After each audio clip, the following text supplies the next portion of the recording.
Put God first. Put God first in everything you do. Everything that you think you see in me, everything that I've accomplished, everything that you think I have, and I have a few things, everything that I have is by the grace of God. Understand that. It's a gift. 40 years ago, March 27th, 1975, it was 40 years ago, just this past March, I was flunking out of college. I had a 1.7 grade point average. I hope none of you can relate. I had a 1.7 grade point average. I was sitting in my mother's beauty shop. They still call it beauty shops now? What they call it now? Yeah, I was sitting in the beauty parlor.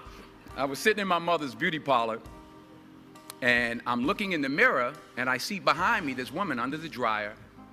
And every time she looked up, every time I looked up, she was looking at me, just looking me in the eye. And I didn't know who she was, and I said, you know, she said, somebody give me a pen, give me a pencil, I have a prophecy.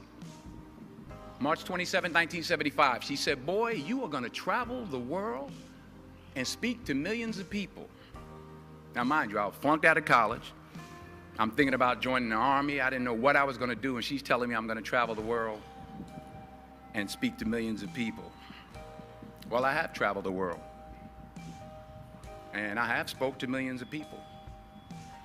But that's not the most important thing, the success that I had. The most important thing is that what she taught me and what she told me that day has stayed with me since. I've been protected, I've been directed, I've been corrected. I've kept God in my life, and it's kept me humble. I didn't always stick with him, but he always stuck with me. So stick with him in everything you do. If you think you want to do what you think I've done, then do what I've done and stick with God. Number 2, fail big. That's right. Fail big. Today's the beginning of the rest of your life, and it can be very frightening. It's a new world out there. It's a mean world out there, and you only live once. So do what you feel passionate about. Take chances professionally. Don't be afraid to fail. There's an old IQ test, was 9 dots, and you had to draw 5 lines with a pencil within these 9 dots without lifting the pencil. The only way to do it was to go outside the box. So don't be afraid to go outside the box. Don't be afraid to think outside the box. Don't be afraid to fail big, to dream big. But remember, dreams without goals are just dreams, and they ultimately fuel disappointment. So have dreams, but have goals. Life goals, yearly goals, monthly goals, daily goals. I try to give myself a goal every day. Sometimes it's just to not curse somebody out. Simple goals, but have goals. And understand that to achieve these goals, you must apply discipline and consistency. In order to achieve your goals, you must apply discipline, which you have already done, and consistency every day, not just on Tuesday and miss a few days. You have to work at it every day. You have to plan every day. You've heard the saying, we don't plan to fail, we fail to plan. Hard work works. Working really hard is what successful people do. And in this text, tweet, twerk world that you've grown up in, remember, just because you're doing a lot more doesn't mean you're getting a lot more done. Remember that. Just because you're doing a lot more doesn't mean you're getting a lot more done. Don't confuse movement with progress. My mother told me, she said, yeah, because you can run in place all the time and never get anywhere. So continue to strive, continue to have goals, continue to progress. Number 3, you'll never see a U-Haul behind a hearse. I'll say it again.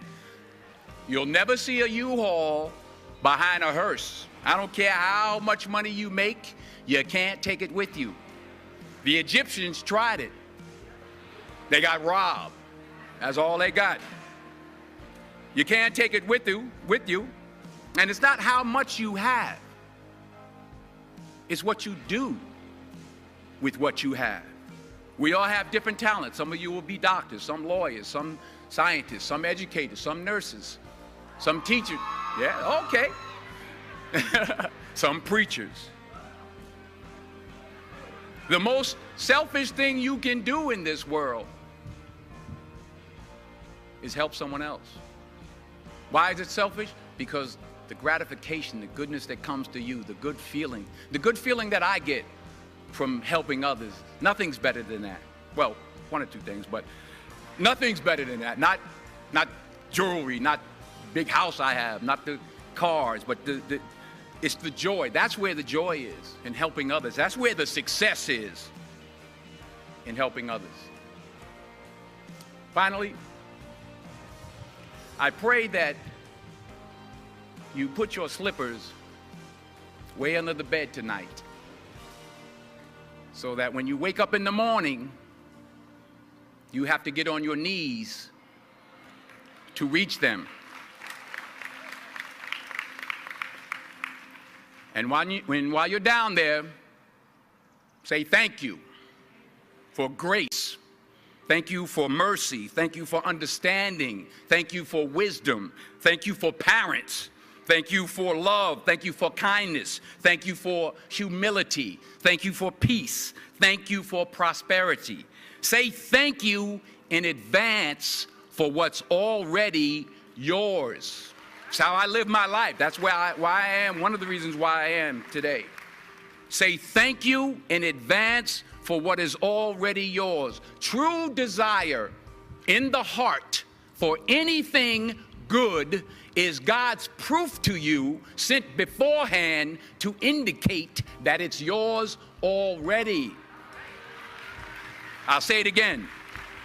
True desire in the heart, that itch that you have, whatever it is you want to do, that thing that you want to do to help others and to grow and to make money, that desire, that itch, that's God's proof to you, sent beforehand already to indicate that it's yours. And anything you want good, you can have. So claim it.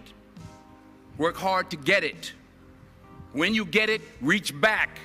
Pull someone else up. Each one, teach one.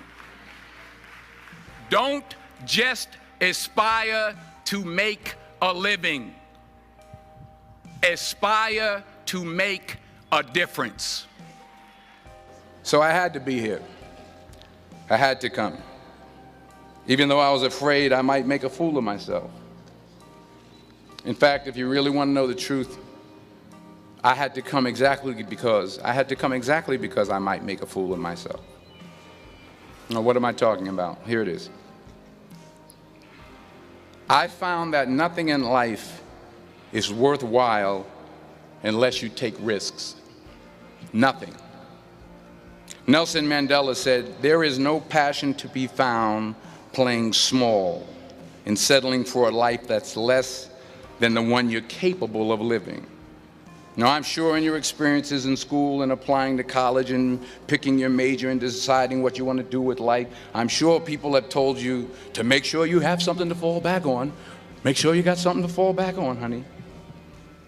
But I never understood that concept, having something to fall back on. If I'm going to fall, I don't want to fall back on anything except my faith. I want to fall forward. I figure at least this way I'll see what I'm going to hit. Fall forward. This is what I mean. Reggie Jackson struck out 2,600 times in his career, the most in the history of baseball, but you don't hear about the strikeouts. People remember the home runs. Fall forward. Thomas Edison conducted 1,000 failed experiments. Did you know that? I didn't know that. Because the 1,001st was the light bulb. Fall forward. Every failed experiment is one step closer to success. You've got to take risks, and I'm sure you've probably heard that before, but I want to talk to you about why that's so important. I got 3 reasons, and you can pick up your iPhones. First, you will fail at some point in your life. Accept it. You will lose. You will embarrass yourself. You will suck at something. There's no doubt about it. And I know that's probably not a traditional message for a graduation ceremony, but hey, I'm telling you, embrace it, because it's inevitable. And I should know.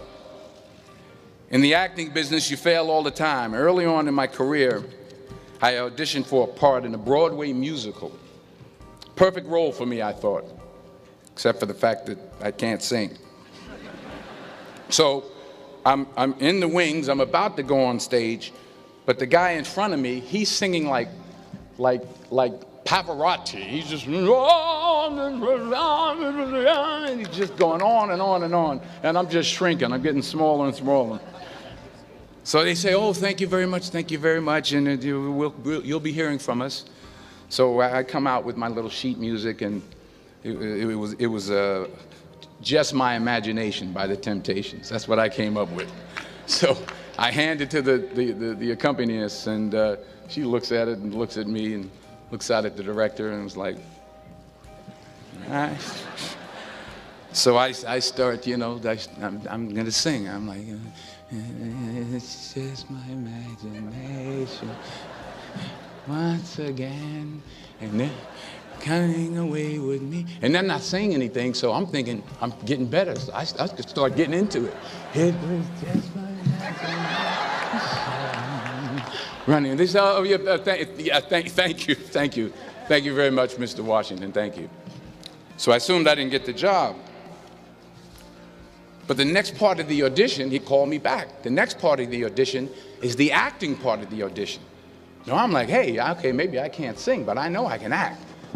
So they pair me with this guy, and again, I didn't know about musical theater. And musical theater is big, so they can reach everyone all the way in the back of the stadium. And I'm more from a realistic, naturalistic kind of acting where you actually talk to the person next to you. So I don't know what my line was. My line was, well, hand me the cup. And his line was, well, I will hand you the cup, my dear. The cup will be there to be handed to you.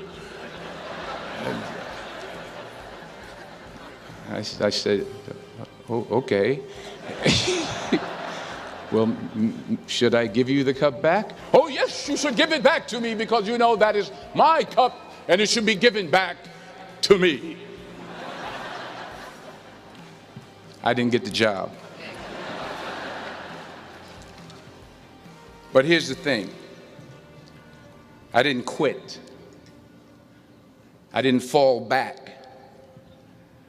I walked out of there to prepare for the next audition, and the next audition, and the next audition.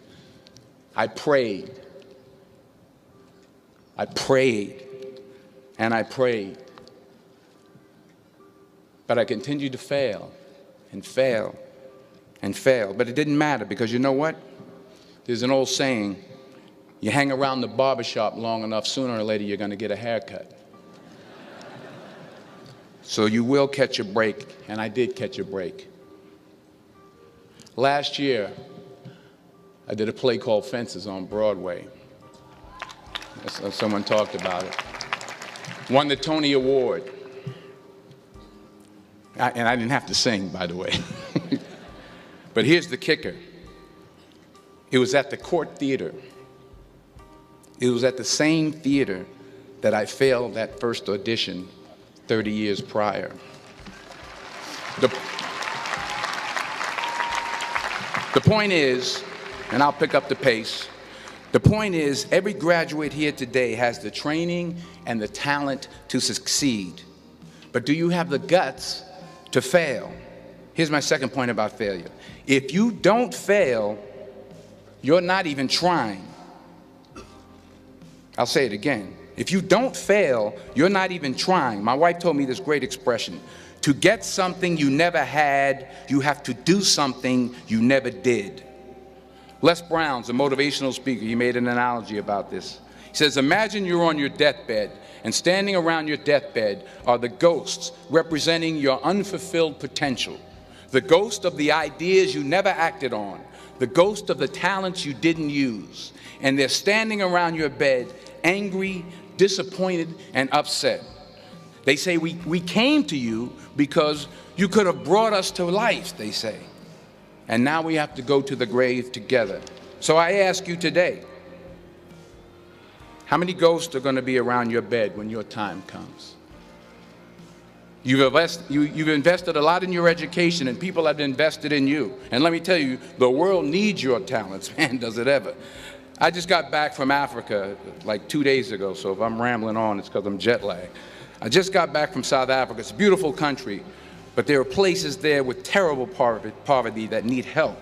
And Africa is just the tip of the iceberg. The Middle East needs your help. Japan needs your help. Alabama needs your help. Tennessee needs your help. Louisiana needs your help. Philadelphia needs your help.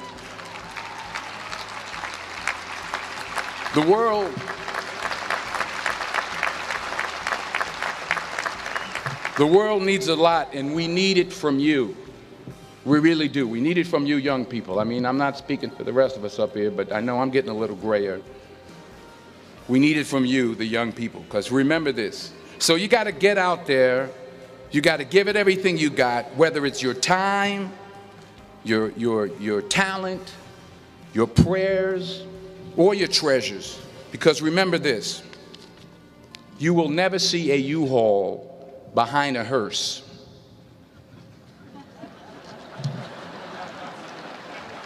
I'll say it again. You will never see a U-Haul behind a hearse. You can't take it with you. The Egyptians tried it, and all they got was robbed. So the question is, what are you going to do with what you have? I'm not talking about how much you have. Some of you are business majors, some of you are theologians, nurses, sociologists. Some of you have money, some of you have patience, some of you have kindness, some of you have love. Some of you have the gift of long suffering, whatever it is, whatever your gift is. What are you going to do with what you have? All right, now here's my last point about failure. Sometimes it's the best way to figure out where you're going. Your life will never be a straight path. I began at Fordham University as a pre-med student. I took a course called cardiac morphogenesis. I still can't say it. Cardiac morphogenesis. I couldn't read it. I couldn't say it. I sure couldn't pass it. So then I decided to go into pre-law, then journalism. And with no academic focus, my grades took off in their own direction. Yeah, down. I was a 1.8 GPA one semester, and the university very politely suggested that it might be better to take some time off. I was 20 years old. I was at my lowest point. And then one day, and I remember the exact day, March 27th, 1975, I was helping my mother in her beauty shop. My mother owned a beauty shop up in Mount Vernon. And there was this older woman who was considered one of the elders in the town. And I didn't know her personally, but I was looking in the mirror, and every time I looked at the mirror, I could see her behind me, and she was staring at me. She just kept looking at me. Every time I looked at her, she kept giving me these strange looks. So she finally took the dryer off her head and she said something I'll never forget. First of all, she said, "Somebody give me a piece of paper. Give me a piece of paper." She said, "Young boy, I have a prophecy, a spiritual prophecy." She said, "You are going to travel the world and speak to millions of people." Now, mind you, I'm 20 years old. I'm flunked out of school. In fact, like a wise ass, I'm thinking to myself, maybe she's got something in that crystal ball about me getting back into school next fall. But maybe she was on to something, because later that summer, while working as a counselor at the YMCA camp in Connecticut, we put on a talent show for the campers. And after the show, another counselor came up to me and asked, "Have you ever thought about acting? You're good at that." So when I got back to Fordham that fall, I got in and I changed my major once again for the last time. And in the years that followed, just as that woman prophesied, I have traveled the world and I have spoken to millions of people through my movies. Millions who up till this day couldn't see me, who up till this day I couldn't see while I was talking to them, and they couldn't see me. They could only see the movie. They couldn't see the real me. But I see you today, and I'm encouraged by what I see. And I'm strengthened by what I see. And I love what I see.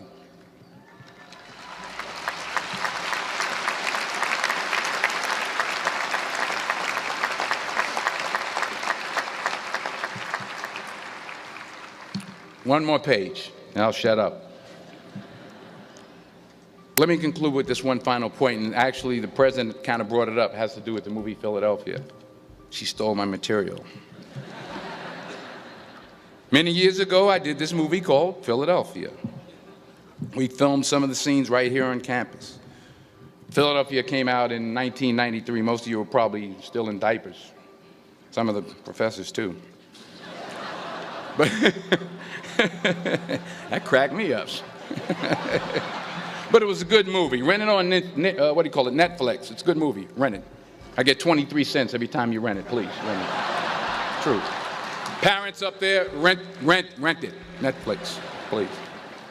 Tell your friends, too. It's about a man played by Tom Hanks who's fired from his law firm because he has AIDS. He wants to sue the firm, but no one's willing to represent him until a homophobic ambulance chaser lawyer, played by yours truly, takes on the case. In a way, if you watch the movie, you'll see everything I'm talking about today. You'll see what I mean about taking risk or being willing to fail. Because taking risk is not just about going for a job. It's also about knowing what you know and what you don't know. It's about being open to people and to ideas. In the course of the film, the character I play begins to take small steps, small risks. He very, very, very slowly begins to overcome his fears. And I feel ultimately his heart becomes flooded with love. And I can't think of a better message as we send you off today.